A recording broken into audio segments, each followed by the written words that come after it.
Good morning. Good morning, ladies and gentlemen. Welcome to this meeting of the long. I haven't done that in a long time. Welcome to this meeting of the Cowlitz County Board of Commissioners. I did do that for 23 years, so I guess it's okay to make that mistake. To begin with, I've asked Ron Kozlowski to lead us in the flag salute. Would you please rise if you can and join him? Pledge allegiance to the flag.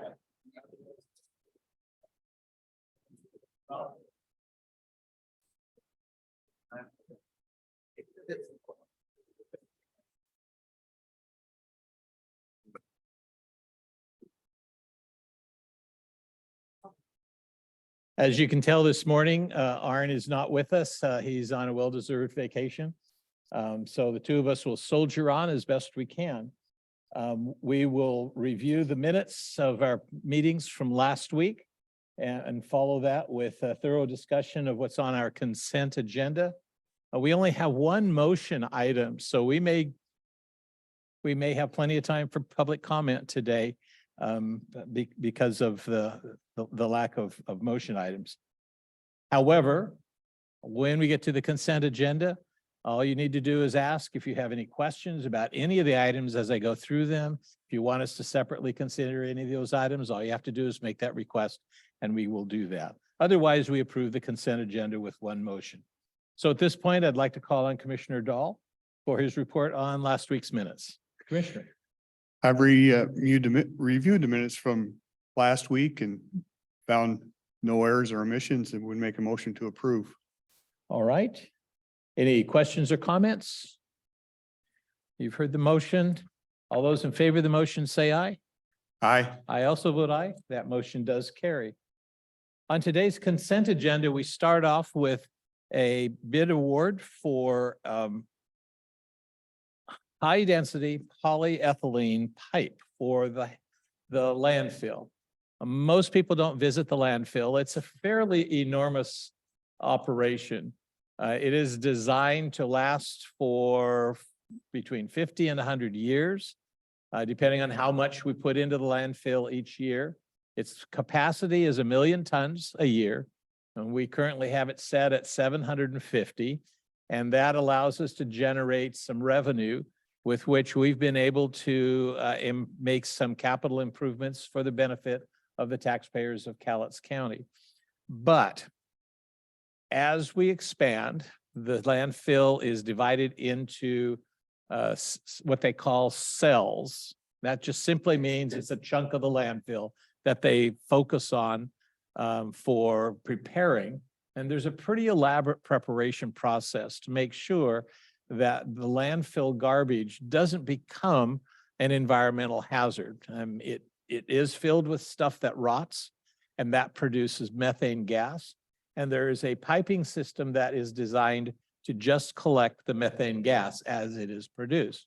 And we have an obligation to do something with that methane gas. At the current rate that we're bringing in solid waste, we're generating not enough methane gas to convert it into either electricity or natural gas, which are the two alternatives we have. So the Environmental Protection, the Department of Ecology does allow us to burn it off. And there are two stacks where we burn that methane gas, temperatures of about 1700 degrees, and we get rid of it that way. And it meets all the air quality control standards, and that's that process. But we need the pipes to collect the methane. The other piping system is to collect what is called leachate. And there is going to be some rainwater that leaks into where it's stored, but in the decaying process, there is moisture that is collected. And we have to collect what leaches out of the landfill. And that leachate is sent down a pipeline that goes all the way from headquarters through Kelso, under the Cowlitz River, to the central treatment plant, which is kind of next door to the old fiber mill. So it's a very elaborate piping system that's involved with making sure the landfill is safe. So they're in the process of building a new cell, and so hence this bid award for an ample amount of pipe polyethylene, so it's plastic pipe for the collection system. So about $44,000 for this particular bid award. I'm going to pause and make sure what I've said is spot on because our engineer is here. Did I overlook anything, Susan? Okay, great. The next item is a change order approval for Northwest Controls. We have been renting a chiller for heating and cooling at the Hall of Justice. We've had a massive breakdown in that facility. Repairs have been underway, and we're trying to sync the rental of the temporary chillers with the finishing of the improvements. And we have to rent it for a little bit longer period of time than we anticipated. So about a little over $24,500 to extend a little bit longer the use of these temporary chillers. If you've been there, you've probably seen the big pipes on the 3rd Avenue side kind of coming out of the building. That doesn't look natural because it's temporary. So we'll get that fixed up a little bit later this year. Will, did I see you back there? Is that right? Okay, all right. The next several items on the agenda have to do with a road a bridge repair construction project on Ostrander Road, which it's a culvert replacement, and we've had to acquire some strips of land to make sure the specifications for the width of the culvert replacement is fit. So we have to purchase tiny little strips of land on either side of the roadbed to make it fit. And so we have a couple of warranty deeds accepting that transfer of land, which also means, I'm sure, the county is paying document recording fees. The next item is also related to that culvert replacement. Well, in the process, we're disturbing some wetlands, and the federal government is very adamant that we're not supposed to disturb wetlands unless absolutely necessary. And if it is necessary, you got to do some kind of mitigation.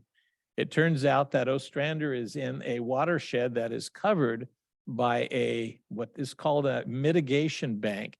It's a section of the Coweeman River that has been set aside precisely for these kinds of projects.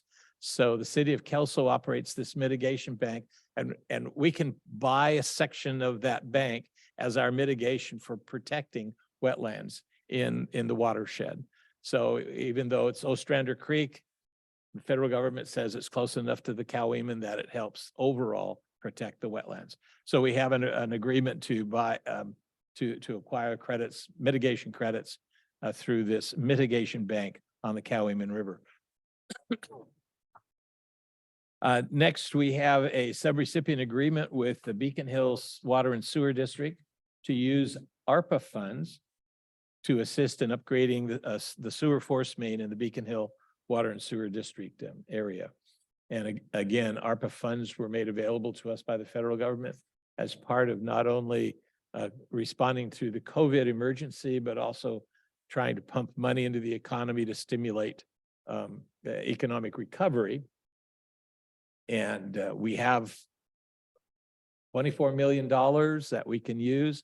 They recommend most of it be used on infrastructure projects like sewer and water infrastructure, as well as a broadband expansion. So this is one of many projects that we're doing that for. The only letter we received, or the only letter we have, is one that we are going to be sending to Senator Maria Cantwell at the request of the Port of Woodland. They have a project that they are requesting federal funds for assisting in designing a new port facility at Austin Point. For those of you that might not be familiar, Austin Point is where the Lewis River hits the Columbia River at the south end of Woodland Bottoms. And the port owns that peninsula, and they want to make it so that they can actually receive and load and unload ships. They can't do that right now. They don't have a dock facility. So an interesting possibility. And of course, loading and unloading ships generates jobs, and we want to be able to be in a position to support jobs production. And the last item are the vouchers that the county auditor paid last week, just to let us know, a little over $3 million, including another batch of salary expenditures on those claims. So any questions that you might have on any of the projects or items on the consent agenda? Good morning, Commissioners. Just one question, item number 8. Why is that sent to Senator Maria Cantwell only and not including Senator Patty Murray? So this was a request from the Port of Woodland, and I don't know who all they're trying to appeal to. Our understanding is that these special requests to our congressional delegation are kind of limited. They usually accept 3. I don't know how many they've sent to other folks, so we've responded to their request. We generally want to be cooperative on that.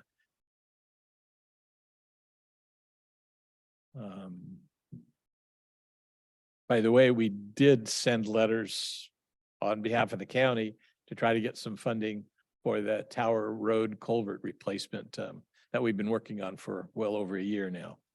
So we've looked at other projects as well. This isn't the only one. Did that go to both senators? We sent it to all 3 delegations. Yeah. I'm just morning. wondering, there's already a port in Longview and Kalama, and do we really need an extra port, or is there actually a need for this thing? Or is it just a waste of money? So this is, again, it's part of the Port of Woodlands, and they're a separately elected agency. Their job is to take advantage of the opportunity to create business opportunities, to provide jobs and employment. So generally speaking, we're going to be cooperative and collaborative with the agencies at their requests. It's going to be up to the senators and representative to decide which of all the projects they receive they're going to emphasize. And one of the measures they use is if there's broad support from the community. So we also have signed letters in support of projects for Longview. I'm not sure we've done anything with Kalama. Didn't send us any requests, did they? Not that I'm aware of. Not that I'm aware of. I'm trying, yeah, I don't remember. We've done a lot of things to assist Kalama on other projects though, particularly improvements along Cloverdale Road in the south of town. Yes, sir. Hi, my name is Scott Olson, and I just have a question on that first item. We've got total cost of $44,389 for the purchase of pipe. The pipe. Where is labor figured in there, or is it assumed that the people already working in the landfill are going to install this, or is there going to be another bill coming later on? There is a contractor who's working on it. I believe this is, okay, I'm getting head shakes. That's why I appreciate having staff. Good morning, Susan Eugenius. This is the delivery of the pipe to our site. Existing public works staff will install it as needed. As we fill higher and higher, they will lay the pipe. And so it's part of our normal labor costs. Okay, thank you. Great, thank you. Yes, sir. Good morning.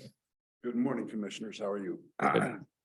I'm from Woodland. Name is Ed Lynette. I have a question. I'm unfamiliar with the landfill system. Mhm. I do know that, are we talking where we as citizens take our debris to get rid of and our garbage, and is that the same place? So there's a couple of ways of answering it because it depends on where you live. If you live inside city limits, Yeah, I do. the cities all have contracts to Right. collect the garbage and deliver it. So there's a company that collects based on the contracts that they have with the city, and they send the trucks up headquarters landfill to the Cowlitz County waste disposal area. There are some other places around town, some recycling centers and other places. If you live outside the cities, you have to make your own arrangements. So there are some delivery places that are used. The company that hauls also has a collection facility in Longview on 3rd Avenue. And I'm not sure about the collection facility that's available in Woodland, if there's another place, or whether you have to go all. No, over. I'm speaking about, but coming up here to this, Okay, we call it the dump, coming up here to the dump. okay. The question I have is that I don't know how much influence Cowlitz County has, and I'm talking with Woodland also, is that why don't we have a yard debris recycling program available to us? You know, you have to fill your garbage can with yard debris, with lawn clippings, with branches, whatever the case is. I've been to many other areas and looked at many other areas that have a separate system, a separate can for that. Now, I get the fact it's expensive. I understand that there's labor and trucks and all sorts of stuff involved. This company is also supposed to be providing a service to the citizens. And I don't believe they're very good at it. In fact, one of the questions I've had with Woodland is as we bring a trailer load of debris of land, of yard debris, Okay. branches, whatnot up here, we're charged for that. They put it into an area, they recycle it and turn it into a product that they can make money off of. It doesn't seem right to me that we're having to pay for them to make money on something we bring there. They have a very distinct and special place to put yard debris and pallets and wood and and they want that done that particular way. Is it Waste Management? Is that the company? It's. I believe it's Waste The Management. company is called Waste Control. Waste Control. It's owned by Waste Connections, which is a rival to Waste Management. So the names are all in part of the industry, so. Pardon me, I've got a cold. Is that, I'm understanding that company is foreign owned? It actually is headquartered in Tacoma, and it's kind of the descendants of garbage haulers in the Tacoma area after World War II, from what I understand anyway. So when, is there a process for you all to audit that company to see how they do their business and how well they do it? I mean, our garbage rates have increased. I get it. Labor's expensive, fuel's expensive, vehicles are expensive.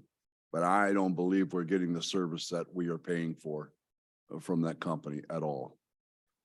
They're unresponsive to phone calls. They're unresponsive to wanting to talk about what the issues are. They just don't want to talk about it. No, And it's a control. They have control. It's monopoly.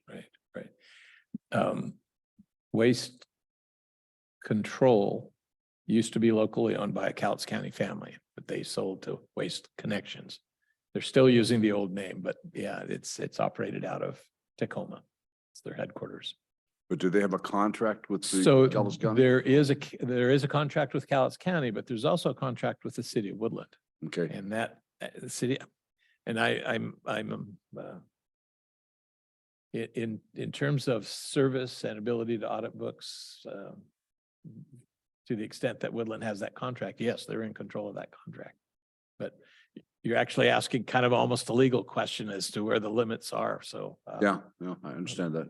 I know that we get requests all the time if we can do a better job of recycling, and it's been very difficult for them to find markets for some of the stuff that we recycle, and you know, some cities have everything quote recyclable thrown in the same bin. Yeah, So there's a lot of sorting, which is expensive to do. Yeah.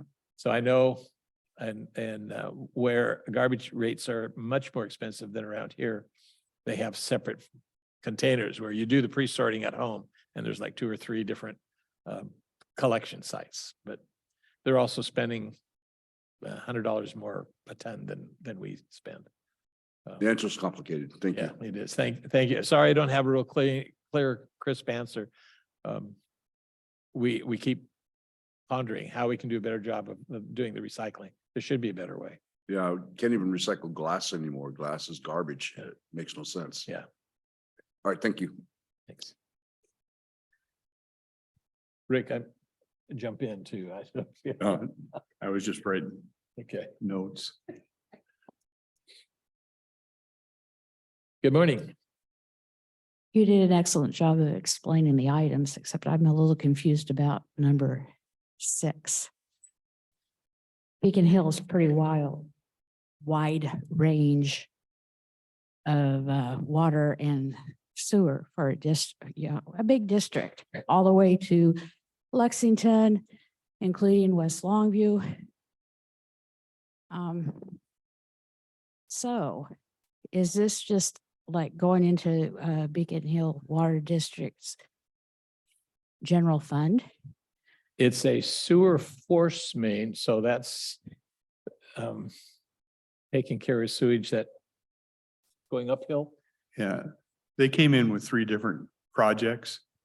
And this was their priority. This is the big force main. It comes down Nevada. And comes across, and they felt that was most critical. Their water tower is from the 20s, and that's not part of this, but that's another thing. And then Lexington is another thing, but this was the major one, and this was the big force main that comes down through Nevada that they needed to get repaired. And then it goes downhill? Well, I don't know exactly where it collects, but it comes down, you know, where their station is on where Beacon Hill Sewer District is. It collects in there I don't know how their whole system, somebody from there would have to I'm thinking, explain it better. thinking Columbia Heights in Nevada right at the moment. So that's So, why I'm so trying if to if confuse. it's the force main that comes down Nevada Drive. Onto when West it- Side when it Highway. hits West Side Highway, there's a pipeline that goes down West Side Yeah. Highway, picks up Okay. Longview Sewer and as well, and then heads all the way down to the same place where the leachate from the landfill comes, Okay, that's the so they sewer- don't need a, sewer treatment plant. I heard hills, it's coming off of the hill, so they don't need a pump station or anything else to get rid of the effluent. And could you give us, I hate acronyms. Could you say what the ARPA is for the audience? American Recovery Plan Act. Thank you.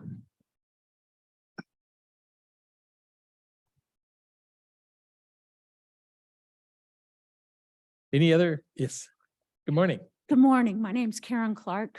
Thank you. My question is about the new port they want to put in Woodland Okay. and that it's at the confluence of the 2 rivers.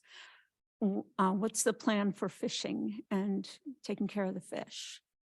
So it's not a county project, so we don't have a lot of details on that, but in conversations that I've had with the port director, recreation is also part of the overall development. And they're going to develop part of that point, but they also have plans for roads, of course, to get people back and forth and as well as some recreation areas. So that's part of the plan. I don't have any more details than that. Jennifer Keene is the port director, and she can show you the plans. It's all public. I'm just wondering, I guess, if there's well, she's probably got the answers to that, protecting the fish because we're losing them like crazy. Yeah. Thank you. Yep, thank you. Anyone else? So the environmental impact of any project that goes down there does go through pretty rigorous review. The state will be reviewing it to make sure that if there are damages to the fish flow and pattern, they're going to be protected. I know there are pretty strict rules that you can't interfere with the flow of the river at certain times of the year. So they have to get in when it's open for construction to avoid the returning salmon. And I know that in other projects along the Columbia River waterfront, they've been so specific as to saying you have to have strategies to avoid wake stranding, which happens with small fish, where the ships go by and the wake throws them up on the shore and then they get stranded. And it's kind of an elaborate system on the angle of the shoreline where there's been an improvement. So there's plenty of detail and review to make sure that they get taken care of.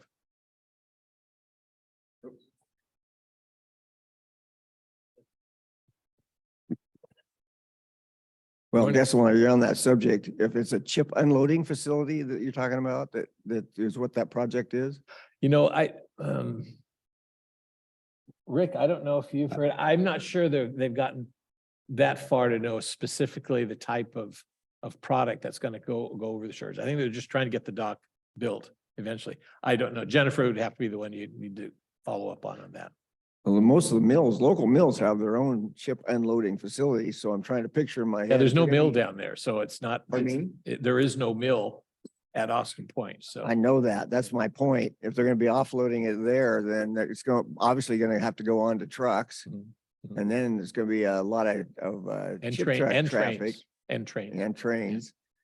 Yep. And I'm trying to picture in my head, where are those coming from and why are what's the advantage of it being located there? Because obviously it's not for the local mills.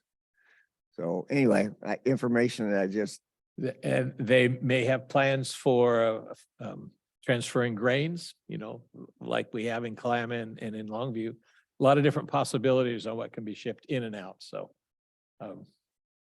okay, so who but do I right now ask? they don't even have a dock yet. So Who would I inquire to for more details about this? it's the proposed Port of Woodland, Port of Woodland, and the director is Jennifer Keene, Jennifer Keene. Keene. Okay. Thank you. You bet.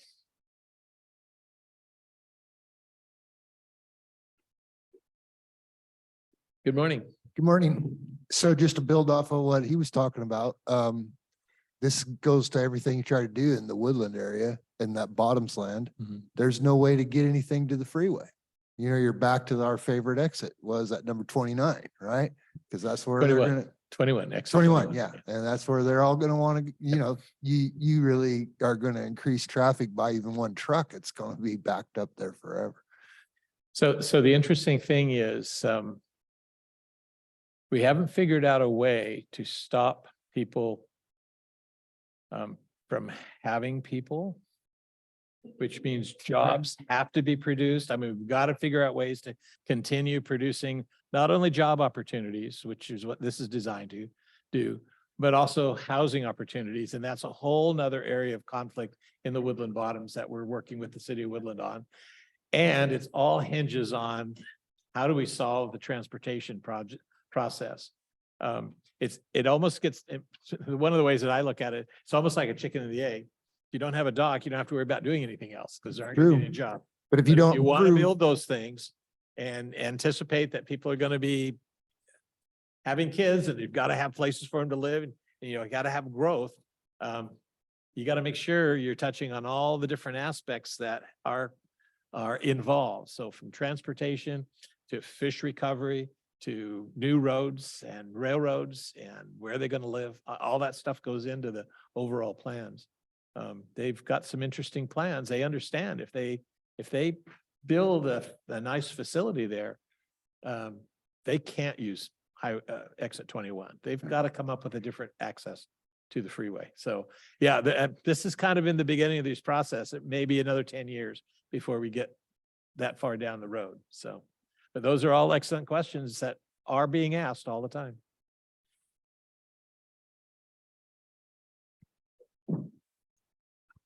Those of us that attend the Woodland City Council know very well. Last night that was on the agenda again and again and again, and they have Which that?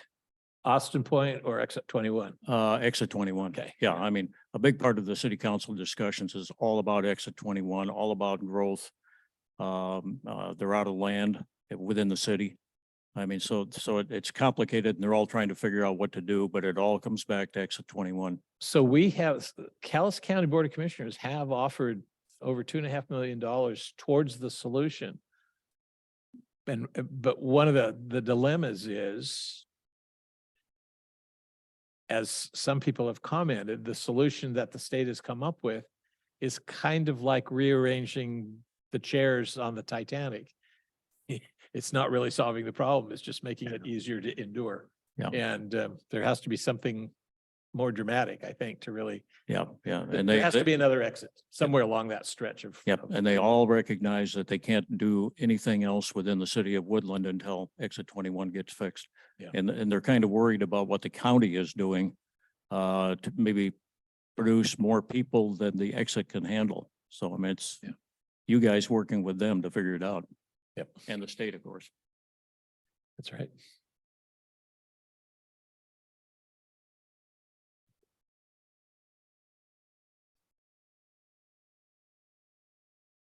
The disadvantage of being my age is I've seen flooding over the years. And basically, if you look look at that area, isn't it a natural catch basin for the confluence of the Lewis and the Cowlitz? That area always considerably, it floods all the time. The Lilac Gardens were inundated, and that's more inland from that area that you're talking about developing for a dock. Are you going to have a dock going all the way out from I-5 straight over to the Columbia River for the elevation? I mean, and at one time I heard, I don't like rumors, and that's why I'm here and I'm asking questions, that there was consideration of some housing being put into that area, that low land area. So,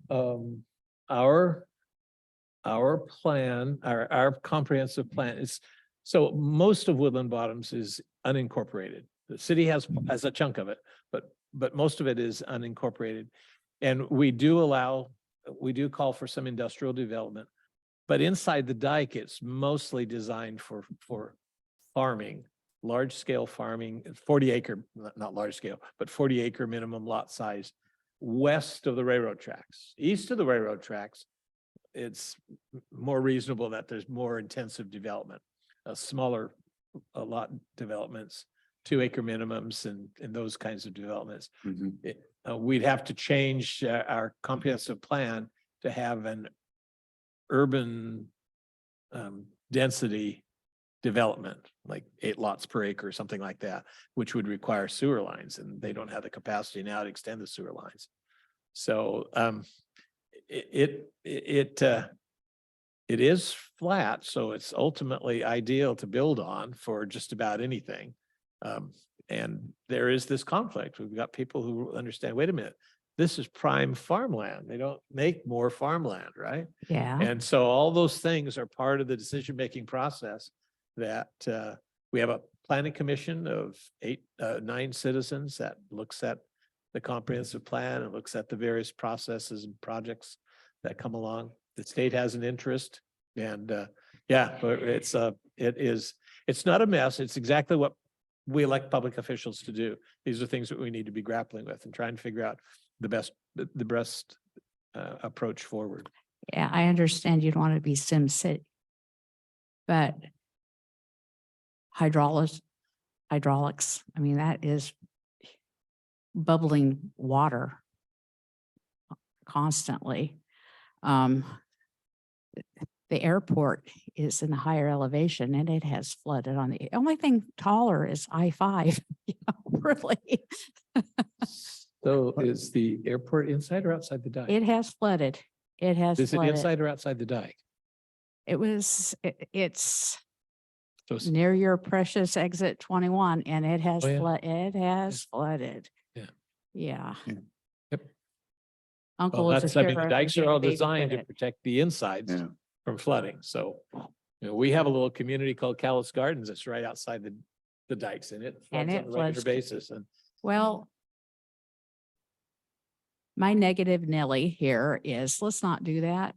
Let's not put ourselves in a position to where we have to bail ourselves out, not bail water, but we have to throw more money at a situation that we shouldn't have necessarily accepted or proceed with. Let's be really careful and prudent because that's really a marshland there. And contrary to some people, money doesn't grow on trees. Let's have good fruit Yeah. and put our money that way. right. Well, if you remember, I don't even know how many months ago it goes, because it goes by quick, but there was a builder that wanted to develop pretty close Housing. density housings and planning commission, said we wouldn't change the zoning for that because of a lot of these issues. So I think we're pretty aware of it. Now, what the port does, they'll have to go through such a big process. CEPAs and There'll whatnot. be all kinds of things that you'll have opportunities to look at all kinds of stuff, whatever they do is gonna have to be very open, so. Well, and I like, I come Chairman from, Weber says you're probably a decade off before you see anything. oh, okay. Well, I'm thinking too of, you know, the Walmart area up in Lewis County. How they fill all that in and it just caused another set of problems because I water was got to living go up- somewhere. you That's know? my home county. I remember that. That's where the water used to collect and then it all went elsewhere. Yeah, it caused a I lot more get it. problems Yeah. all over. So two major differences is that the area is diked. And that means the challenge is to make sure whoever is managing the diking district does their job Yes. and make sure that the drainage, the sloughs get cleaned out periodically and the pumps are in good working order. And those costs are all borne by the costs, the homeowners inside the dike, unless they don't have any money. And then, of course, then they come to other governments.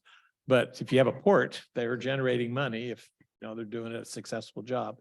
And they do, and they have other activities that they're making money off of. So they're investing that money that they're making on their inland activities to help get Right. access to the water. Where Rick and I are coming from, where we can see the same layout pretty much in this Barlow Point area, is you have a dike here Mhm. and you have a lowland here, and then you have an airport, and then you start filling all that in. Water got to go somewhere. And if the river is rising, it doesn't do any good it bubbles up crude water. It's got to have somewhere to go. It So has to have a if catch there's a basin region somewhere. if there's a region that has a lot of experience managing diked areas, certainly is Cowlitz County. We've got lots of diking districts. In fact, in Longview, it's called the Consolidated Diking District because back in the 20s, there were 12 little tiny diking districts, all within that marshland. And it has to be done right. And Yeah. that's the critical thing. Oh, there was an election for the commissioners of the diking district and hardly anybody showed up. So it is one of those things that causes a problem. But we've had a pretty good success, provided the maintenance is done and the pumps are maintained. If there's a problem with any of those two things, there's going to be interior flooding. There's no doubt about that. So that's up for the property owners who elect those boards of commissioners to make sure they're involved enough to keep it operating properly. I mean, Okay. the entire city of Longview is a testimony to what can happen if it's done right. And there've been mistakes. And I'm not even talking about Larry's problem with the sewer line breaking and sucking his front yard down the drain, right?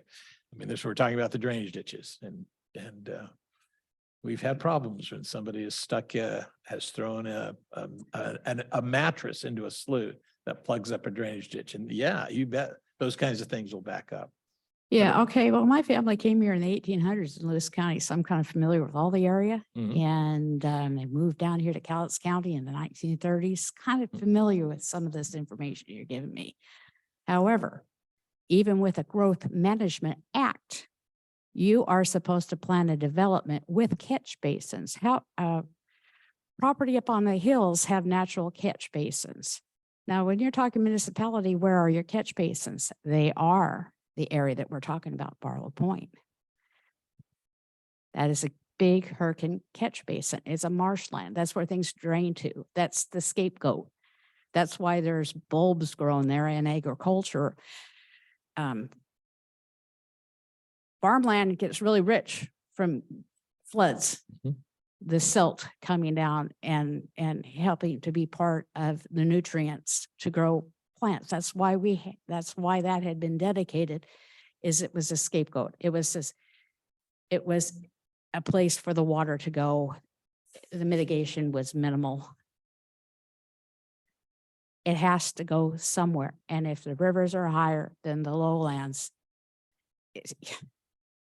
no, like I said again, I-5 is the tallest. It's the biggest dike you got. Thank you. Anyone else?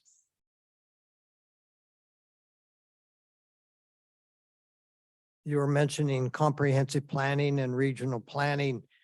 There's an old theory. When I was at University of Washington just a few years ago, a national planner said, you can go ahead and do all the studies you want on the existing transportation and try to solve the problems, just like at Woodland.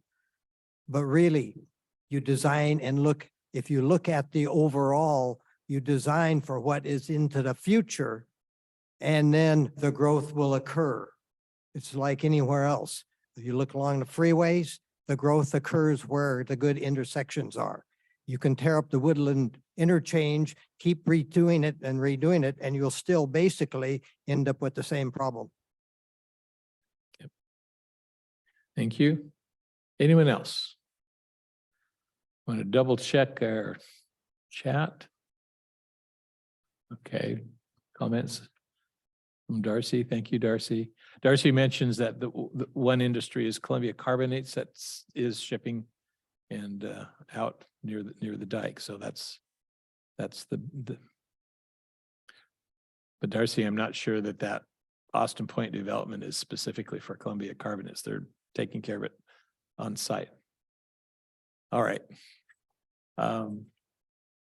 No other hands are up, so I am ready for a motion. Okay. I would move to approve the consent agenda as discussed, plus the vouchers and warrants in the amount of $3,045,072.54. Great. Is there any more further discussion? All right. All those in favor of the motion say aye. Aye. I also vote aye. That motion carries. The next item, our single motion item today, is an interlocal government approval with the Cowlitz PUD to allow us to relocate some electrical power facilities at the Ostrander Road Culvert Replacement Project. So with further explanation and presentation, I'll rely on County Engineer Susan Eugenis. Good morning. Thank you. Good morning. So I brought this forward because it's a little unusual. Most utilities are located within the road right of way. And when they're in the road right of way, we have a franchise with the utility. And when we do a road project, they are required to move their facilities out of the way for us to provide the new road prism. In this case, Cowlitz PUD has an existing easement outside of the road right of way where they have a pole. When we're redoing this bridge, we need to acquire that easement from them to put our road into that area, and that pole needs to move. So in this case, the county has to pay for the relocation of that pole. So this happens once every 5 to 20 years. So I wanted to bring it forward as more of a, this is something unusual and this is why we're doing it. So they will have their crews do the work and we will reimburse them amount not to exceed $25,000, whatever the actual cost of relocating that pole is. As part of this project, they're also relocating an additional 4 poles at their expense. At their expense. Yes. All right. Any further questions? Any other questions or comments? All right, no questions from the audience or online. I'm ready for a motion. I would move to approve the interlocal agreement approval with Public Utility District number 1 of Cowlitz County for the relocation of electrical power facilities not to exceed 25,000. Great, thank you. Yes, sir. I believe I heard you say that you also have to acquire the easement after they move this pole. This doesn't address, is there a cost associated with the easement that's going to come up later? So, and I'm not 100% sure if it was one of the parcels where we were acquiring right of way from earlier today for this project. So we actually acquire the rights from the property owner, and then the PUD can relocate their poles within our right of way, and they won't have to get an additional easement. So the cost will be rolled into our right of way purchase cost, not from PUD particularly. Okay. Thank you. Any further discussion? All right, all those in favor of the motion say aye. Aye. I also vote aye. That motion does carry. At this time, I'd like to welcome any comments on items that are not on the agenda, any items that you want to bring to our attention. We do have the time, so. Good morning, sir. Good morning. My name is Mike Phillips. I live in Kalama. And I wanted to comment on the resolution that you passed at the last meeting regarding gun control. I guess there was a comment in the paper that said that you didn't want you wanted to monitor whether or not the legislature passed unconstitutional measures. It's really not it's not in the purview of county commissioners to determine constitutionality, nor is it in the purview of the sheriff to determine what's constitutional and not. The Constitution is not a perfect document. There were, and there have been several articles that were perhaps not very good ideas. Article 4 that maintained the obligation to return escaped slaves, the 3/5 compromise, the appointment of the Senate by state legislators. They may not have been the best ideas.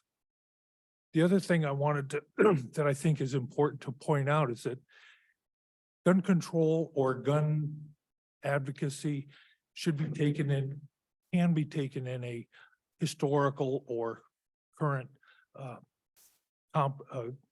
examination.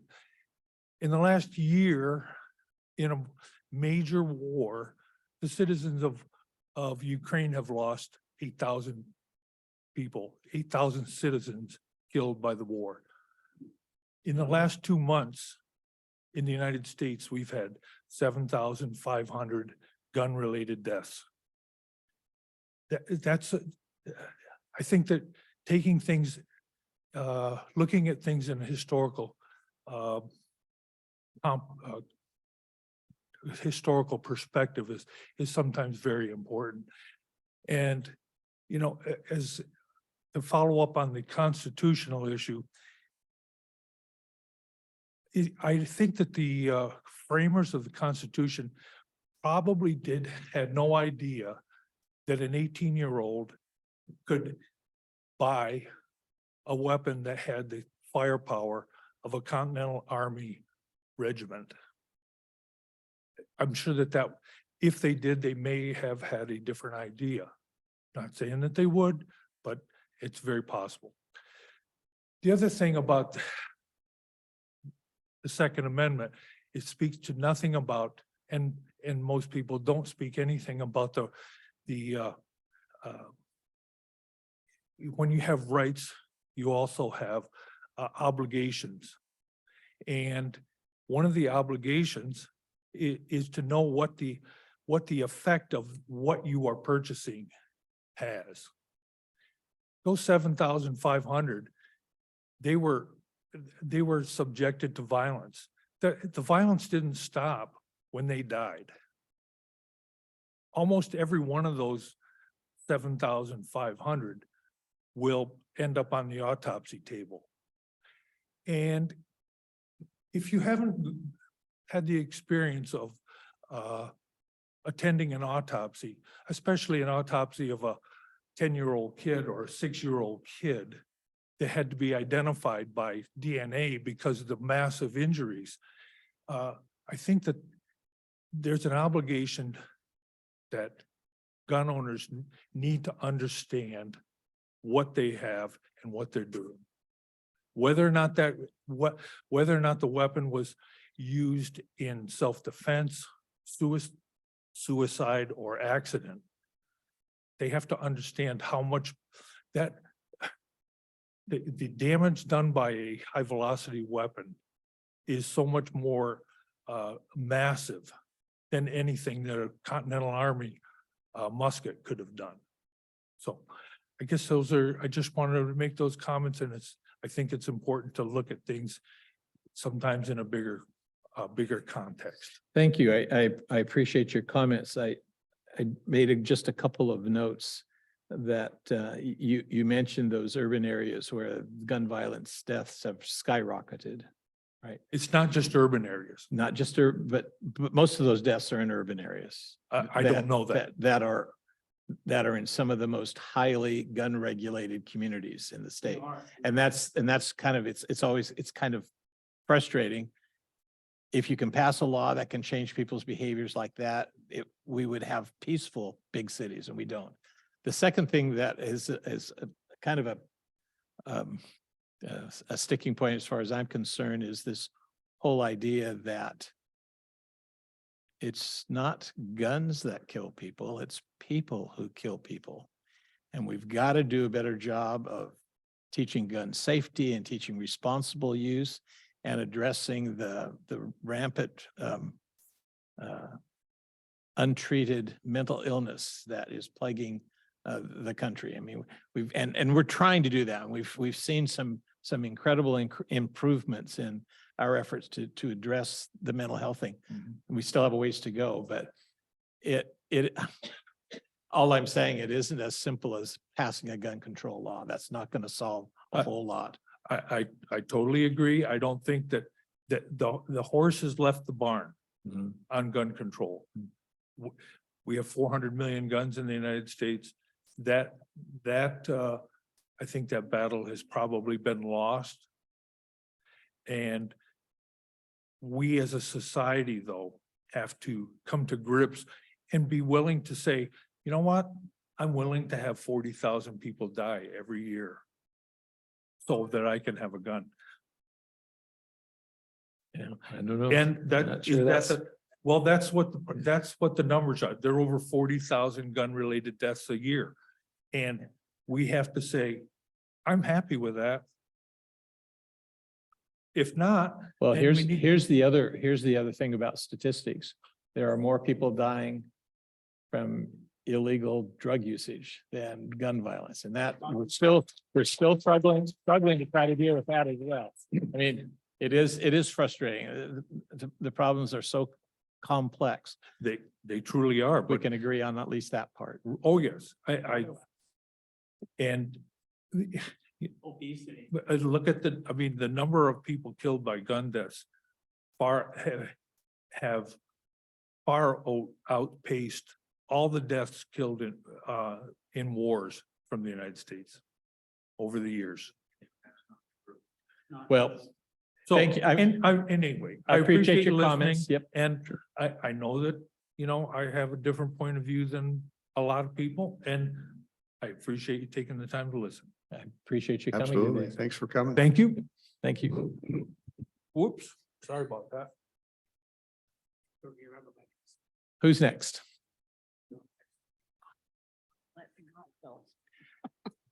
Let me take a moment, make sure there's not somebody who hasn't spoken yet. All right. I know, just to make sure, if there's other folks who haven't had a chance to talk, I think we'll have enough time for you to get back up here, but I just want to make sure we don't ignore somebody that really has something to share with us. Anybody else? All right, you're on. Okay. I take offense to that. I do not know what my pew-pew can do. Hmm. I own a 30-06. I learned how to go hunting with my daddy. Hmm. My daddy took me hunting. It's part of me growing up, knowing how to put food on the table in an emergency. I have a 30-30. I know what these guns can do. I belong to a gun club. I pay to belong to a gun club, willingly to know what my pew-pew can do. As far as self-defense, the Constitution shall not be infringed. I don't know what part of that, plain and simple English, people cannot understand. I'm not going to, certain kinds of guns are not my forte, but that's so it. Somebody else wants to have a different kind of pew-pew, let them. Let them. I'm not going to call it a weapon because I take mine out and go target practice. I use it for if we came to war, Granny will go out there with her gun and use it. Yes, I will defend my country. But it's going to be in this county. I'm not going to go outside and go looking for trouble.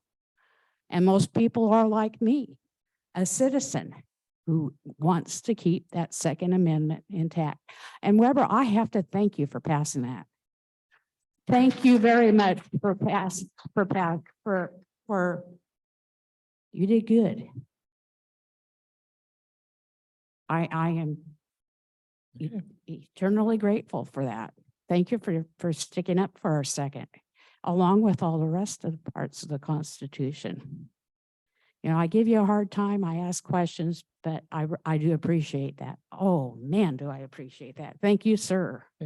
Thanks. Steve, I think you're next.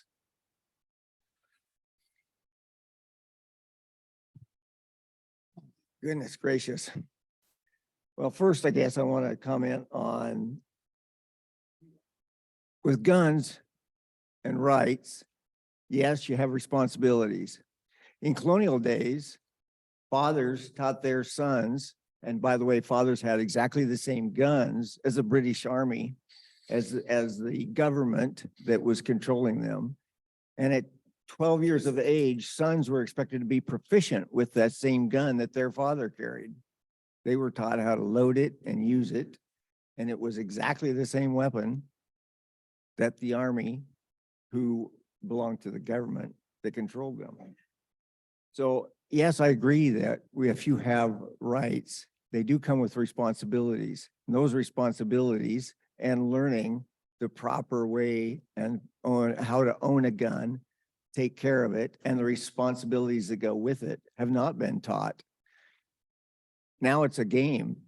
Kids learn on video games that you can, and you even read stories about it. We had one happen here, I think it was in Washington State just a few years ago, where a kid went to the safe. He knew where dad's gun was, and he knew where he kept the ammo. Went and got the gun, shot his little brother, who was pestering him on his video game. Shot and killed his little brother and went right back to playing the video game, thinking that you could push a reset button and his little brother would be back alive. Responsibilities have to be taught. They have to be learned, but yet you don't learn them by a video game, obviously. And gun control, as was mentioned, the highest gun control laws, the most gun control laws in this country are in those areas where you have the most crime. Laws don't stop a damn thing. They only mess up the legal gun owner. One of the other statistics people don't talk about, and I've seen numbers, and one that surprised me that I haven't got a way to back this up, but I just saw statistics here, and I like I said, I don't remember where they came from, that more than 1 million crimes a year are stopped by legal gun owners. Somebody who's carrying a gun that stops a robbery, stops themselves from being robbed, that just because of the fact that they show a gun, in most cases, people turn and run. And those statistics, most of them you don't even hear about. They're estimating that there's a huge amount of crime that is stopped by legal gun owners just for the fact that they showed up with a gun in the middle of a crime being committed. You do see the ones on the news that show up where somebody pulls a gun and ends up shooting and killing somebody who showed up with a gun and was violating the law and killing people. Some of those are starting to pop up more and more, but they're not prevalent in the news. They don't want to report those things for whatever reason. They do report all the gun killings that you see. They can become headline news because sex and blood sell. So I do thank you. I will also say thank you very much for passing that resolution. I believe it was well done, it was well thought out, and it was well executed. Thank you. Thank you.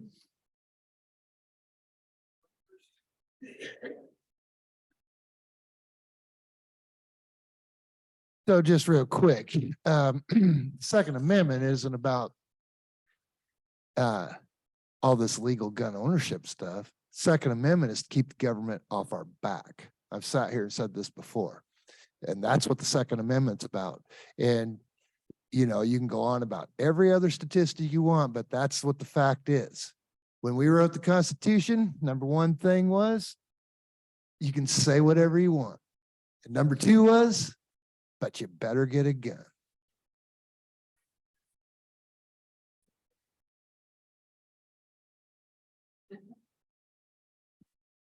First of all, commissioners, I would like to thank you for supporting that, that resolution last week about the gun laws.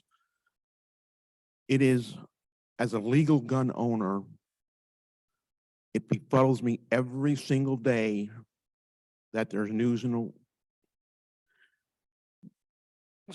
for people committing crimes and shooting people. And instead of going after the narcissistic, schizophrenic, mentally disturbed people that give, or the legal owners that give their kids guns, who know for a fact that their kids are nuts, they go and kill people. It's bad enough our First Amendment rights are just about gone because we can't, freedom of speech, can't say what we need to say. But now you're going after the politicians are going after our Second Amendment gun rights. This needs to stop. We need to go after the people and the parents and the children and the gangbangers that get these automatic weapons or make bump stops and put them someplace where they can never hurt anybody. Main fact is what's going on in Michigan with this kid that killed these people, and the parents knew their son was nut job. Stop using mental health for an excuse to give these people guns. Lock these people and their parents up, because I'm tired of having my constitutional right to bear arms legally stepped on by politicians that can't stand up. You guys did a great thing on that, and there needs to be more of that done by politicians like you. Thank you.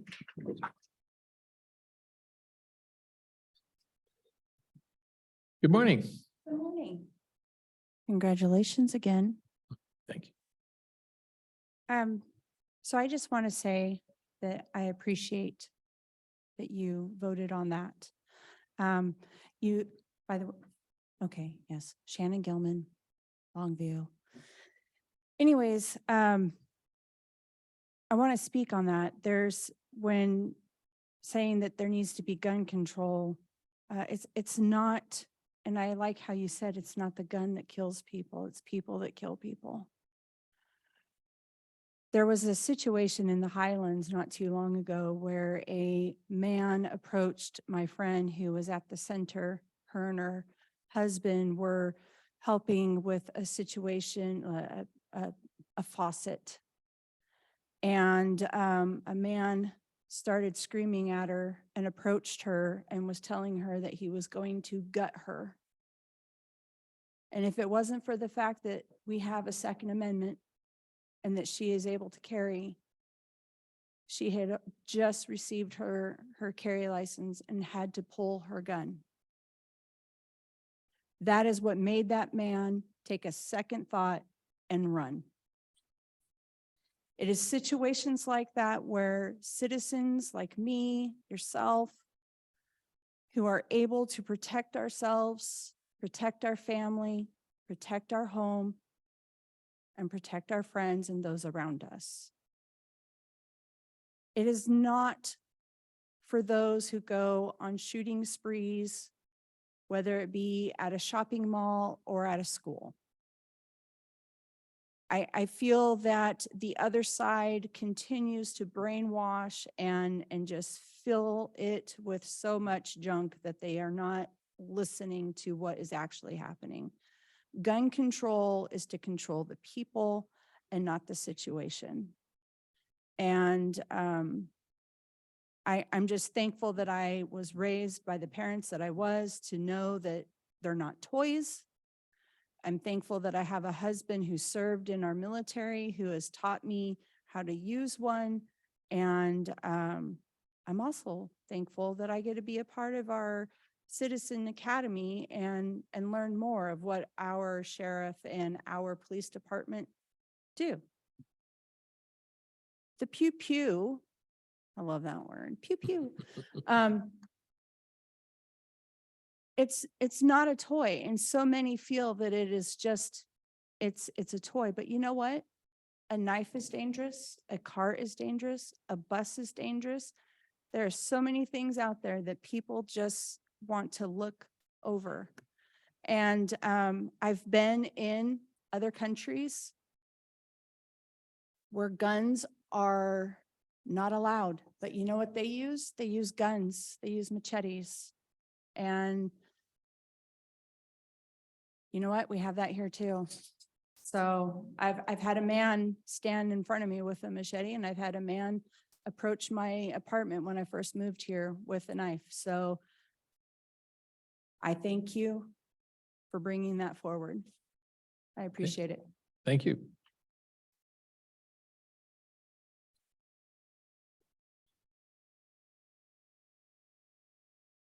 Good morning. Good morning. I too also thank you for that resolution. And my point on this whole thing is I'm so thankful to be out shopping and knowing that there's people out there that carry, that if something goes on, something could stop it. That came really to my mind when it's been probably, I was still working at the time and I've been retired for a few years. But there was I think it was in a Portland mall where some guy was gonna go and he was stopped by a person with a carry. And I know friends who carry, and I'm just so thankful that they're out there because they're there. And like you said, you never know. Thank you. And the ones that usually do these dastardly deeds have illegal guns. They're not registered. The police don't even know. So thank you. All right. I actually want to change the subject a little bit. I was at yesterday's meeting, at the 2:00 meeting yesterday, and I think the public probably needs to hear, because there wasn't that many people online, that the doors will be locking at 6:00 for the Wednesday. public meeting on Wednesday. On Wednesday, yeah. So you have a half an hour to get here to be at that meeting, and then the doors will be locked, which I feel is a little strange for a public meeting. And I'm hoping we can get that fixed in down the road, but so the public knows the doors will be locked at 6:00. So Thank you. Anyone else? Oh.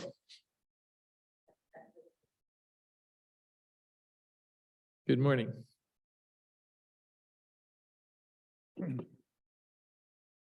Appreciate what's been said concerning the Second Amendment and what this individual brought forth concerning the Constitution. I appreciate the resolution that was made. I did want to say something about the Constitution, that the Constitution says what the Constitution says. It's written in pretty simple language. And the Second Amendment is pretty simple language. Sometimes we need to make adjustments in those amendments or articles. And the place to do that is through the state legislatures. It's called amendment process. There's 3 avenues to it. And that's a way that it should be done. There is no other way. And when people propose that they make a law that is not within the bounds of the Constitution, that law has no weight, has no standing. And we see this happening a lot. So there's a method of dealing with those problems, but you got to go through the state legislature on that one. And I don't see that happening. I see people that are dishonoring the oath that they've taken by proposing a method that is just contrary to the Constitution. So I know these problems about shooting and so on, we all know it. And I don't think there's anybody that supports it. But I know that the argument about the loss of lives, young people's lives, is legitimate. The Constitution only supports a righteous people. The real problem is, who are we? Are we really righteous? Have we done what we need to do to really support the Constitution? And that's mainly what I have to say. Okay. Thank you very much. Appreciate that.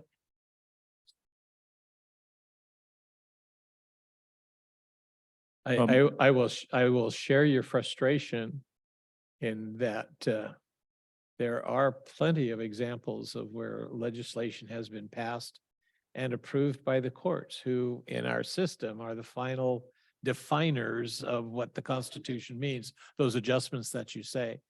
And it is frustrating when the reading is different from what the courts come out with.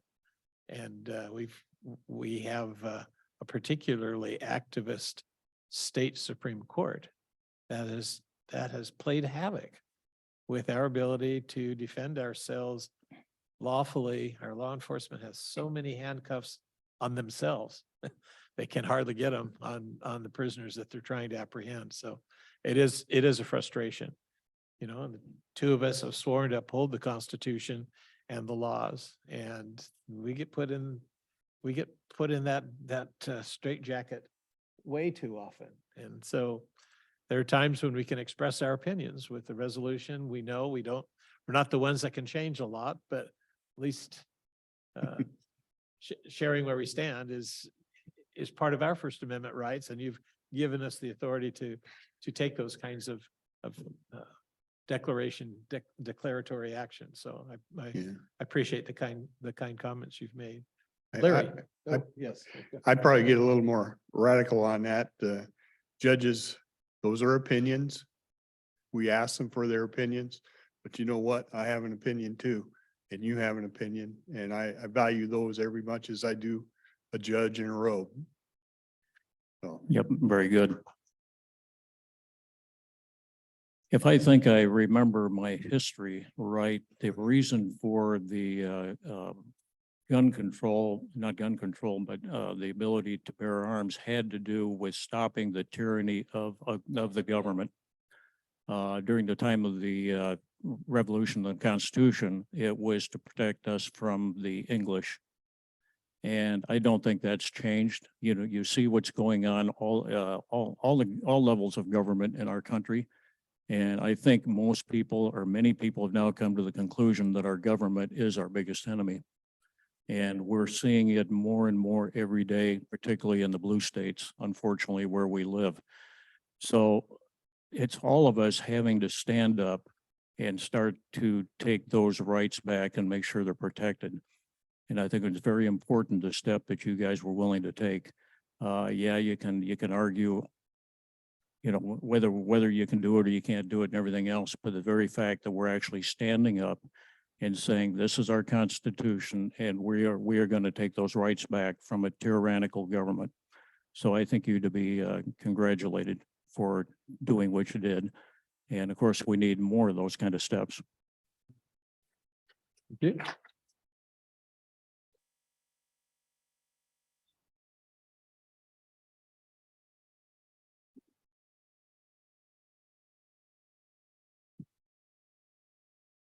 Well, good morning, gentlemen. A lot of the problems that are happening at this- Woody, I'm going to ask you to lean a little bit closer to the mic or pull it closer to you. I want you to be comfortable, but we want to be able to hear you. Okay, well, I can't tell, so. That's better. But a lot of the problems that we're having now, one of them is gun-free zones. That's where most of the shootings take place, because nobody's allowed to take guns in there except the bad guys.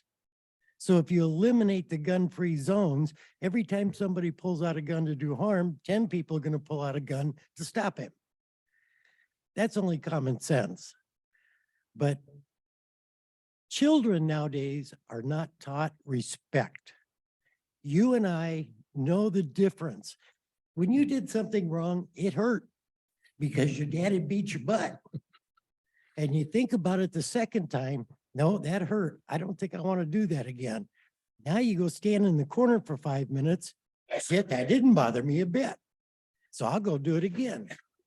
Children are not taught respect for life. Elders, people, teachers. You look at what's going on in the schools nowadays. Teacher stands up and gives somebody an order. They say, kiss my ass. I'm not going to do it. Put your cell phones away. I don't have to. This is respect that is not taught anymore, and we can't control it. It's gotten so far out of hand between the liberals, millennials, and the teenagers. We're fighting a losing battle. But making laws against having guns is not going to cure the bad guys from getting them. You can take all the guns away from everybody. The bad guys are going to get guns and they're going to kill you. That's the part we've got to stop. And we got to start teaching respect to our children again. You talk to my children who are 40 and 43 years old right now, they can't believe it. They said it was easy to learn. We didn't have a problem figuring it out because they had somebody to teach them what was right. It's not there anymore. We've got to get that back. Thank you.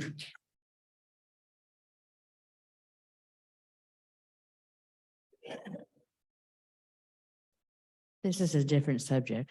Okay. Good I'd enough. like to leave you with a little food for thought because it won't be long. Promise, Weber, won't be long. So some of the Oregon counties want to secede from Oregon and become part of Idaho.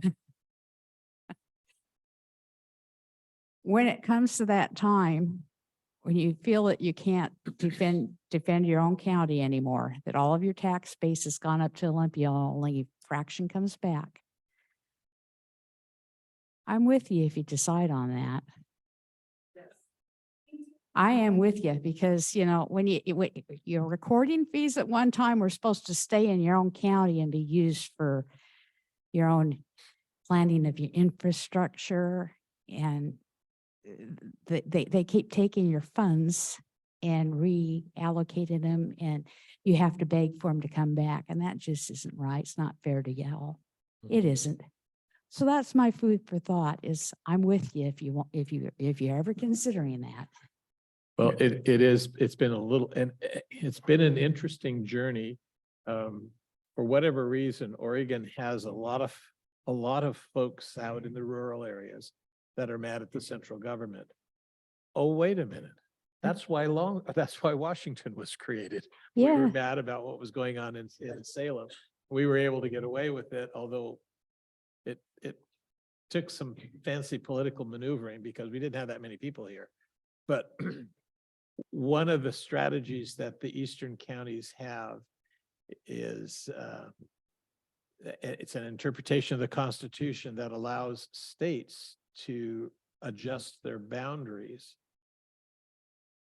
And there's another part of the Constitution that says both states have to agree to create new states and out of the system. So the folks down in Southern Oregon and Northern California have been meeting for years, and they call themselves the state of Franklin, I think, or Jefferson. And every once in a while, it depends on how they're treated by either Sacramento or Salem, and there's new energy about doing that. But that's creating a whole new state, and that requires an act of Congress as well. So the efforts of the Eastern Oregon folks is interesting. And we have Eastern Washington legislators that kind of propose the same thing. Wouldn't it be nice to just join Idaho? They don't have much in the panhandle anyway. They could use territory. The only problem is Spokane would probably want to be the capital because it's a big city. So anyway, you have all those interesting topics. There's another area, there's another state that always goes through the same thing. That's the state of Michigan. You've got the Upper Peninsula folks who are mad about what goes on in Lansing, and so the same thing. So it's not unusual that the rural areas are angry with the liberal policies that happen in the big city dominated areas. The challenge is if you believe in democracy, it puts you in a tough spot. Yeah, well, Well, I'm thinking that I spent a great deal, a third of my life in Lewis County. I'm kind of thinking that they would be willing to annex into Idaho as well and part of Thurston. So, yeah, we're kind of tired of Olympia and Seattle telling us how to live and chipping away at our Constitution as they're having their little chaz gatherings and whatnot. We're just fed up. Yeah. So like I said, if you want to consider that, I'm on board with you. Okay, most of you that know me know I have a place in Idaho too. You're assuming that Idaho wants us. Well, that's true. That's true, but we have a port here in Longview, right? And Kalama and, got the Columbia River, right? All right. Yeah. Okay.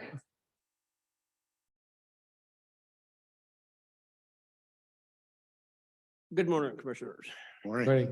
What I don't understand is why can't we, the outcry of us here in Cowlitz County, Washington State, United States, hold these prosecuting attorneys their feet to the fire? You know, with no bail, no incarceration. Are Cowlitz County jails full? Are they clear to the bull, to the brim? Can we form a chain gang or something? With these repeat offenders, we just, no bail. They're back out in the street the next day doing the same thing, whether it's stealing your car or stealing your catalytic converter or holding up the local convenience. Well, why can't we incarcerate them? Is there some law that says we can't? I don't understand. I mean, look at, in the big cities, I mean, some of these people are killing people every day. Look at Chicago, look at Philadelphia, look at Washington, DC. It's coming to Cowlitz County. With all this immigration, look at these 4 people that just went across the border here the other day into Mexico. That's coming to Cowlitz County if we don't get some kind of control. And somebody's gonna have to step up and hold these people, prosecuting attorneys, et cetera, to their feet to the fire. Kick their ass out, whatever it takes. I mean, we are the people. And you talk about the Second Amendment rights, it's gonna be I've thought about packing, I've got it concealed. But I think a person is better off having it out in the open rather than being concealed with it, But somehow or other, we got to get control of our country. And we got to start with Cowlitz County. I mean, that's you and me right here. Because if our jails are not full, Cowlitz County Jail, Longview City Jail, whatever, we need to fill them up because there are plenty of criminals out there walking around every day. Stealing your car, stealing your catalytic converter, or holding up the local market, or even shooting the person in the market like they did right over here in Cowlitz Way here a couple years ago. So somehow or other, brothers, we got to get control. Thank you. Hmm?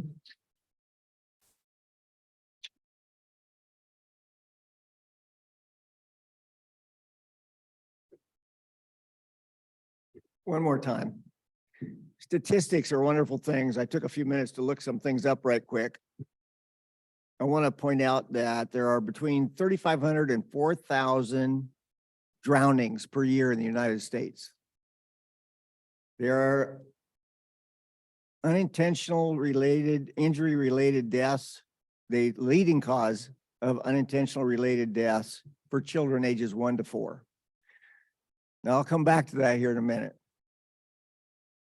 In 2021, 54% of those gun-related deaths were suicides, 43% were homicides, 1% were preventable or accidental.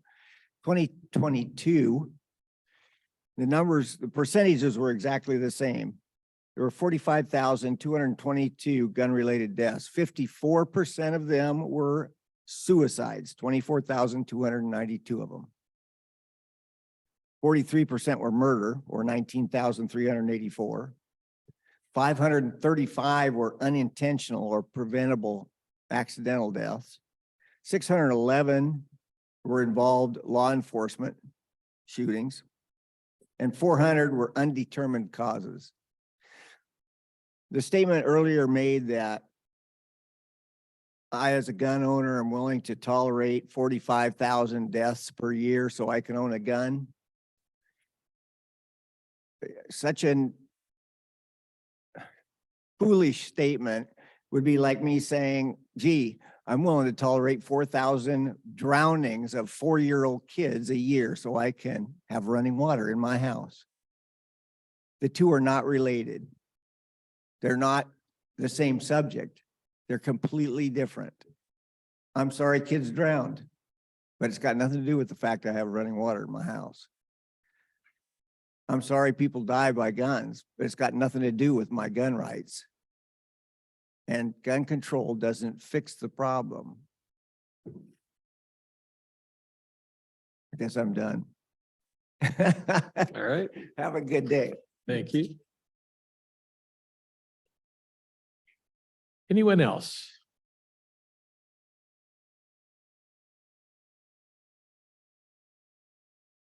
Hello. Anyway, just thinking that if you're a kid, young kid now, being raised up, going to schools that all they talk about is gender, want to, hurt your body, cut it up, and having to wear these masks for some scam. And every day that goes out, we're learning more and more about these things. But can you imagine being grown up and all these things are going on and you don't know the truth? And you hope your parents, get the right, information to know what to do. And the only news that, like, Newsmax was all right, but CCP ended up getting them out. And then the OAN, I think they're about done. Rural America's Voice, we're still up. And that would be the War Room Posse. And so Rural America's Voice is where I get my education, and I compare it with other things. And the one thing Steve Bannon said when I first heard of him and saw him, he goes, get off your butt and go out there in the real world and find out for yourself what's going on. And that's how I got involved. But it just breaks my heart that you get kids that are a little older and stuff. These boys are going to school wearing fingernail polish, going into girls' bathrooms. And my own granddaughters mentioned these things to me before. But it's like, if I was them, I'd, maybe take fentanyl or something else, and they don't really realize what they're doing. That all these people, they're already up here from the southern border. And Joe Kent, he was the one that went down there with Paul Gosar to the border at Texas, I believe it was. And so he knows. And then we have a new guy, Sammy Byrd, that's running for Washington state governor. But when I mentioned some of these things to him, I was a witness of the voter fraud in 2020 and, this thing with 2022. We have to go back to paper ballots and make sure they're 20 inches long, not 19. That's what happened, I believe, in Arizona.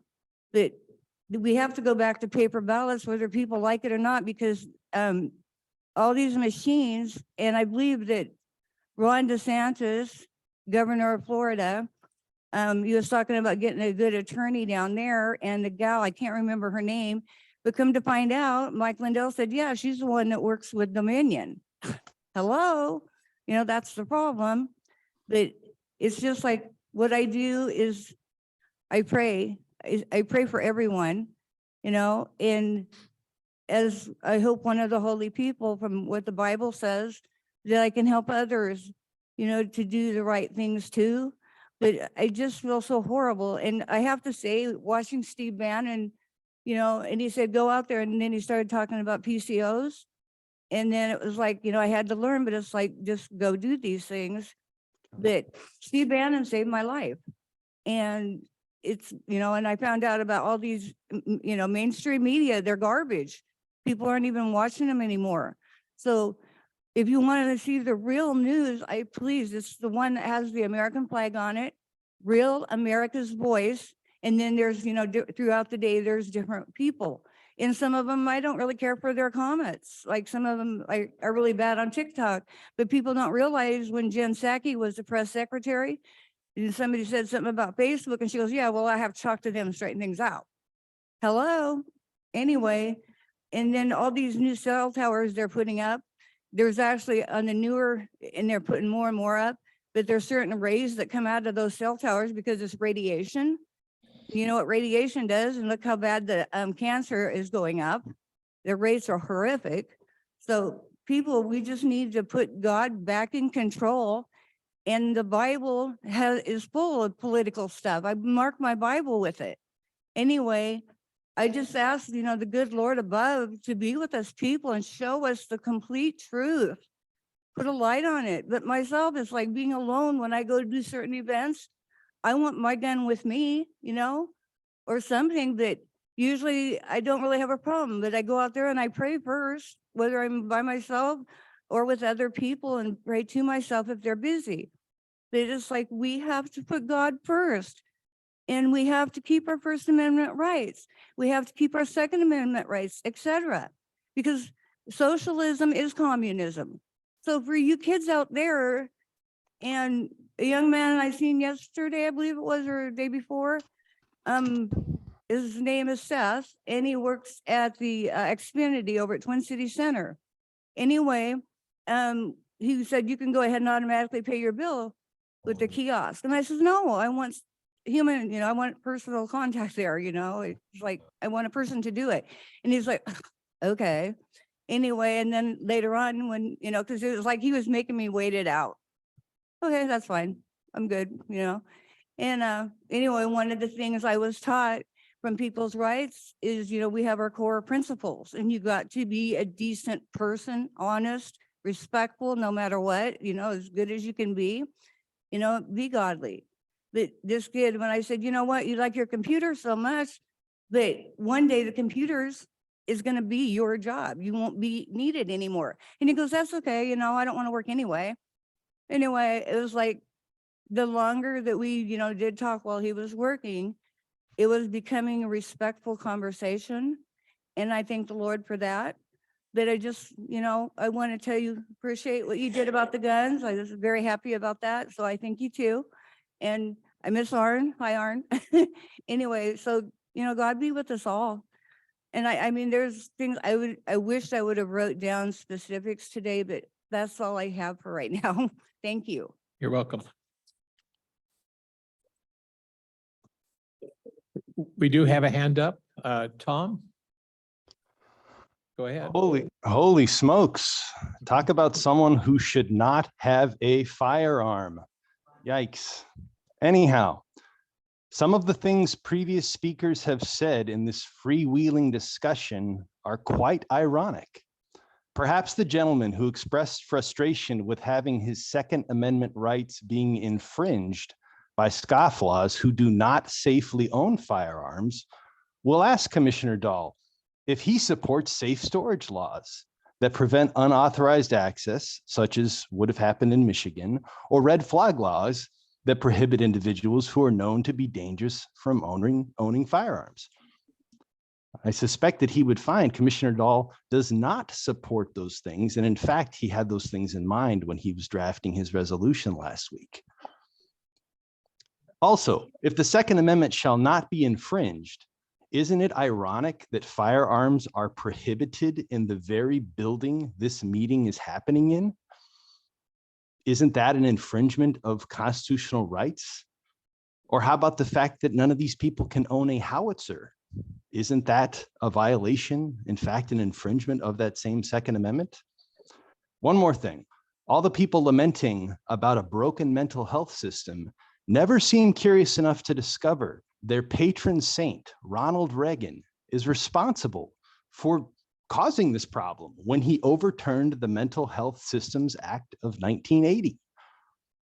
So if this freewheeling conversation is going to go anywhere, perhaps these topics might be brought up too. Thank you. Thank you, Tom. Anyone else? No. All right.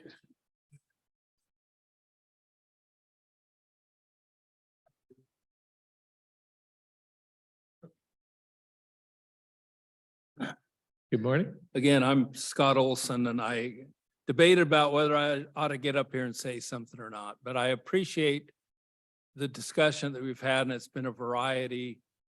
I'm also, I want to say, what can we do to solve this, to do something about that? I think there ought to be things within your comprehensive plan that addresses some of those things, because the root of a lot of this is mental health. People make choices in their lives, and we are all required to live by some choices that other people make, as well as we're responsible for the choices that we make. And those choices ought to have consequences to those, and they ought to be something that they become a deterrent. But at the same time, there are people that are so addicted to these drugs and a lifestyle, they don't know where to go. They have limited choices then because of choices they've made. We have a requirement, I guess, as government or as individuals to do something to help with that. Because every one of those homeless people that are out there, if we can turn that around and bring them in the fold, so to speak, and have them contributing, we become stronger as a county. We become stronger as a city as we bring these people in and help them. And I don't know where that stops and where we start saying there needs, you made that choice, now you're going to have to live with the consequence. I think there needs to be some of that. But at the same time, some of our effort and our money has got to be better put at preventing some of this. And that long range view, and it's been brought up in a couple other things, that if we plan down the road or if we do things today that can mitigate that or help with that, each one of those people that we can bring in and get them to be productive citizens, our county, Cowlitz County, and our cities will become better, and we will enjoy life better. You know, we are here to have joy, to have happiness, and to have an enjoyment of the things that are around us, but we need to take care of what God has given us in a way that's responsible. You know, I'm a real believer of, if you take time to make a plan and then strive to follow that plan and get to the point when we're making decisions from a government level, that we're asking the question, how does this benefit the people I've been elected by? How does this benefit the people of Cowlitz County if we spend our money over here, as opposed to maybe we need to spend more of it over here? You know, and I'm not critical of anybody. You know, I will criticize actual actions if there's something you guys do that I disagree with, and you can't tell me why it's a benefit to the people that live here. But I'm, for one, a true believer that we need to get to the root of some of this to turn it around and not just keep reacting to what's happening to us. And then it causes us grief, because then everybody chooses up sides and who's on what side. And is that based really on fact, or is that based on politically who do I align myself with? When it shouldn't be that, because it ought to be what's important for the whole. That was the whole purpose of the Constitution, was to include everybody. They're still included in that Constitution. And we need to just quit trying to take so many sides about things and try to figure out how we can use those things to benefit the very people we've been elected to serve. Thank you. Appreciate those comments. Well taken. And as you're making those comments, I was thinking of two particular areas that the county is a little bit involved in that many people may not be aware of, trying to address how we make sure that people have an opportunity to get help that they need. And I'm going to just share with you two different things. During the height of the COVID pandemic, the government became very liberal in dispensing dollars to help people struggling to pay rent and utilities. And we set up a system to allow that to happen. But part of that went to a very small, not very well-known organization called the Community Mediation Services, whose job was to work with landlords and tenants to resolve the conflicts that oftentimes happens in those settings. And they were partially funded by helping to implement these laws that help pay the bills. And we have reached a point where those dollars are not going to be made available anymore. The program has come to an end. And the folks involved with community mediation have come to us and said, we feel that even though those subsidies are going away, there is still a very important need for somebody to get involved in helping to mediate these conflicts. Because the only other alternative is a court order, and you go to court and it's always about conflict. And they're all about mediation and problem solving. And so I know this commission has agreed to make some funds available to continue that in operation. And we're in the process of investing if indeed some of the document recording fees can go to make this more of a permanent option to help prevent people from becoming homelessness. That is an idea that I think gives us hope that we're headed in the right direction. The other thing that is going on is another very little known agency called Behavioral Health Organization. It is the state of Washington has access to a lot of money to provide all kinds of health services for those who have low income. So, and it's called Medicaid, not to be confused with Medicare, which goes to retirees, but Medicaid for low income families.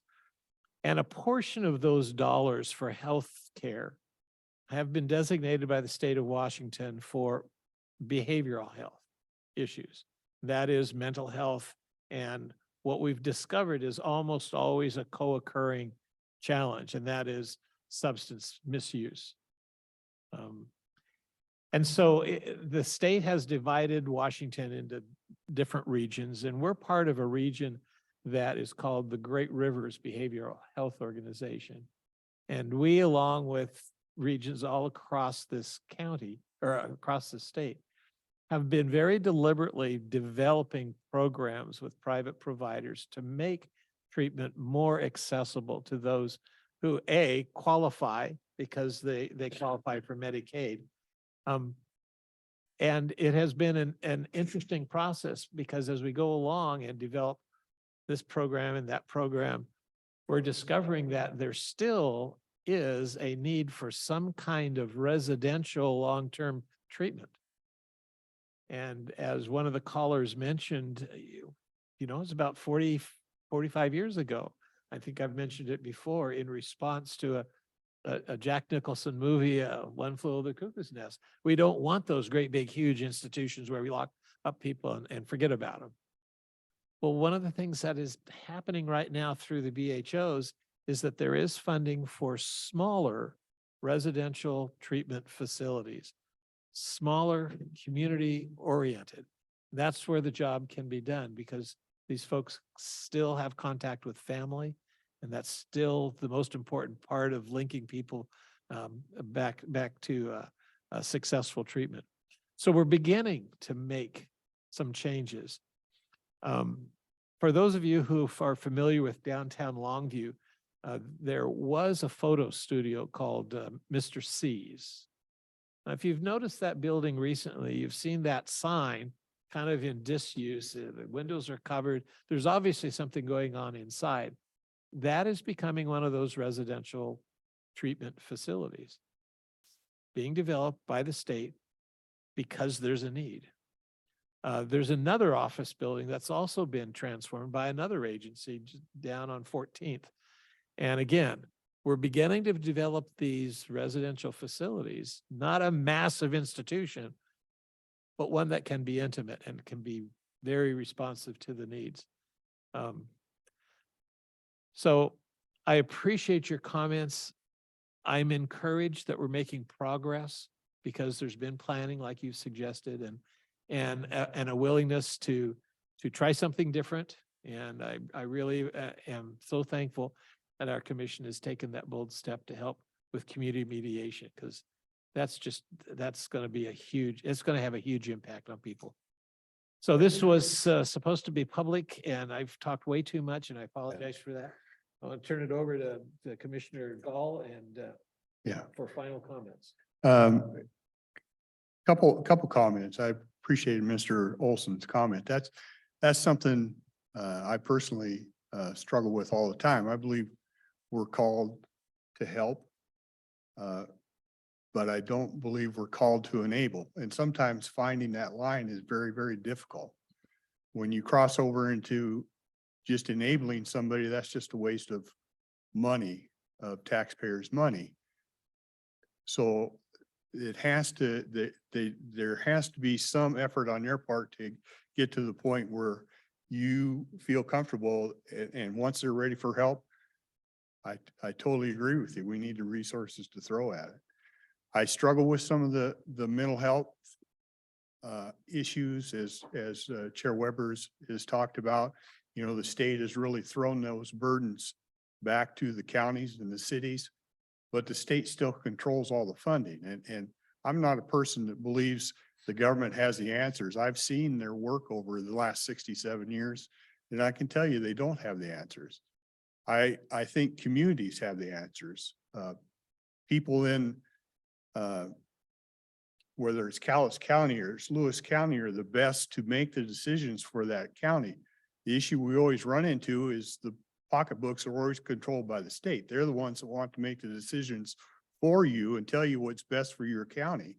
And I think as Mr. Olson alluded to, if the county gets together and they have the resources, they will make the best decisions and do what's best for their people. And I get people that get after me because I think the state needs to stay away and needs to back away and let you do every county in this state. We have 38, 39 of them. They're all different. We don't act like King. I don't want to act like King. We don't act like Stevens or Okanagan or any of that stuff. We're unique. And you have to have some of the power. The people of this county have to have the authority and the power and the resources to do some of that stuff. And I think we could accomplish it. It's just trying to get Big Brother out of the way at times. Thank you. We do have a hand up. Darcy Billingsley. Good morning. Yes, good morning. I just wanted to comment that I hope Mr. Samuels will reconsider his comments upon reflection, because they were dangerously flippant about recognizing the rights of his neighbors. Not only is this un-American, but if he supports such loose judgment, he may find himself on the receiving end of that idea. Thank you. Any other comments, questions?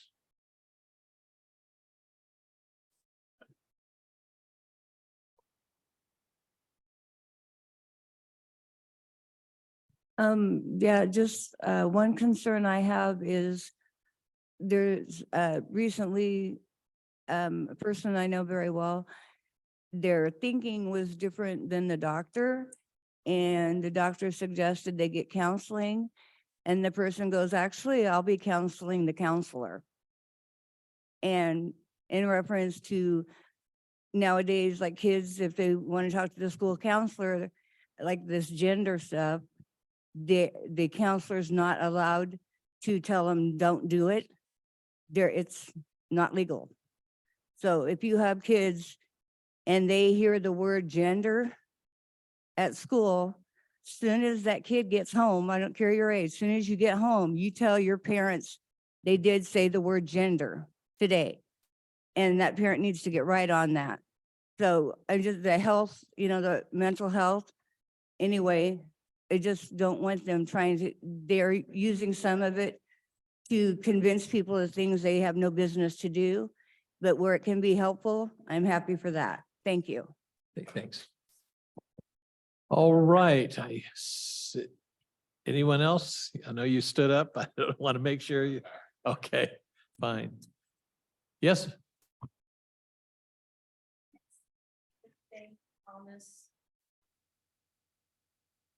If you don't mind.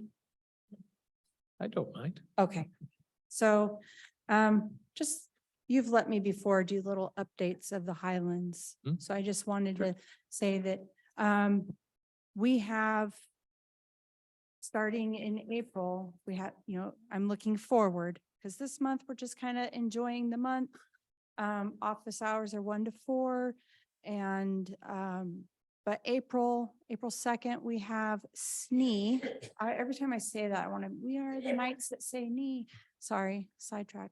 But SNE stands for Special Needs Easter Egg Hunt. So this is for the children in the area that are special needs. Their family can bring them. It's a family event. So just kind of keep an eye out for the registration for that. I haven't heard when that is happening, but it will be on the April 2nd at the center. Would the Easter egg hunt be at the park then? Park's across the street, right? Yes, So that'd yes, be at it'll the- be at the park. Okay. And I'm really hoping it's a nice day. You know how our weather is. Yes. Every 5 minutes, I seem like to be getting a warning of snow. And then in the mid of April, we're having alley cleanup. I really would love to have our Highlands neighbors to come out and just gather with us. We're going to use that time to, it's going to be in memory of Felicia and Linda and Patty. Those are leaders that we had at the center that we had lost. And they were women that were just really proud of the center. They loved the neighborhood. So alley cleanup is going to be in memory of them. And I would really love to see our neighborhood to just get together and just clean it up. I mean, we can't do it all by ourselves. So if we could have them come out and join, we have some people that are going to be joining us, but I really want to see the Highlands neighborhoods coming out and joining with us.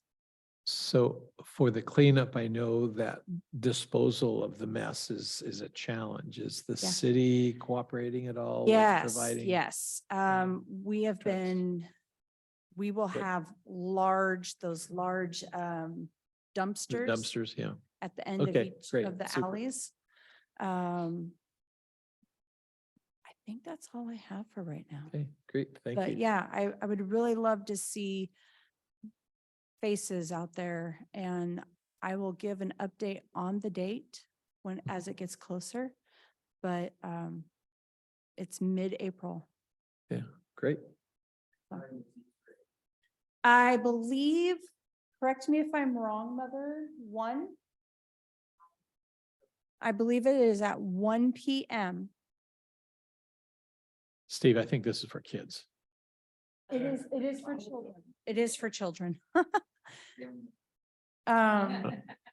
But yeah, it's, children with special needs, they get overwhelmed. And when it's a large group, being a mother of a child that had special needs, this was something that was huge, having an event like this. So I'm really looking forward to having this be again. So Great, thank I you. think that's all I have. Perfect. Talk that quick. So there was mention a couple of times earlier today of a meeting tomorrow night. It's the first of our evening workshops. It's going to be held in conjunction with the Board of Health, and we're going to be reviewing the camping and RV ordinance, which is part of the follow-up on trying to regulate not only campgrounds and RV parks, but homeless encampments, and with doing it in a way that meets the judicial system's requirements. We can't pass laws that make it illegal to be homeless. And so we have to do a little bit of a dance with the language that allows us to do some regulation where the regulation is important. So it should be a pretty interesting discussion. And it's kind of a pilot project that we're having, a 5 o'clock meeting. We do have a policy where the doors are automatically controlled to lock at 6.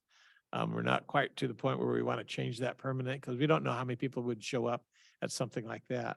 Typically, when the building is open, we have our security guards on duty. And we're not extending that for this meeting. So it's, you know, the door's still going to close at 6. So if you can get here sooner, that'd be best. Yes, ma'am. Is it 5 o'clock or 5:30, 5:30, yeah. In this room, yeah. Yeah, they give us half an hour for lunch, for dinner. Maybe. All right. Any other questions or comments? Again, thank you for the discussions. Oh, one more comment. Yeah, you were saying something about illegal to be homeless. What do you do with those kind of people? Well, what do I do personally? What does the county do? Whoever is doing whatever they're doing, what are they doing? I don't know who does it. Right now, the homeless, there are a whole group of organizations that provide service to people who find themselves homeless. Organizations like Community House on Broadway, Emergency Support Shelter, Family Promise, Faithful Servants, the Salvation Army. There's quite a few folks who investigate, find out what's the cause, help people out of their situations of homelessness. The folks that get left behind who don't fit in are left to their own devices. And What do you mean own devices? well, they're on their own. I mean, the government's not taking care of them, quote. If they want to accept some rules of behaviors, most of these agencies I just mentioned will take them in. Some of them have a hard time with some of the rules and they don't want to follow rules. And so that makes it very problematic. The city of Longview came up with an alternative to the Alabama encampment and replaced that with a program that is being managed by the Salvation Army that requires some rules, a commitment to treatment. And they have room for 50. It's been open since right after Christmas. They've actually placed, the latest I've heard is they've placed about 4 of the residents in alternative homes. They've actually had to kick out 16 people. That was the latest number that I had heard. People who are breaking the rules. And so they're not being given services. And when they go to these encampments or whatever you call them, what are the rules? I mean, like, is there rules like mandates? So at Community House, for example, there are some very strict mandates on behaviors. Yeah. But I mean, And the city of Longview's pallet home, they call it Hope Village. They have to behave. They don't have a key to the pallet. And okay, well, I guess my question is, are they made to take like health tests before they go in? there are health services available from some of the clinics. From what I understand, again, we've not had a formal report back on how it's being operated. Who would somebody talk to So, find but out? one of the important things is they have to behave. And they have to be pursuing treatment. And there's staffing there that helps kind of enforce the rules. I guess I'm wondering if they have a mandate, though, that you have to do certain health tests that some won't do. I don't know of that at all. I mean, mandates are kind of gone away. Okay, So, thank you. okay.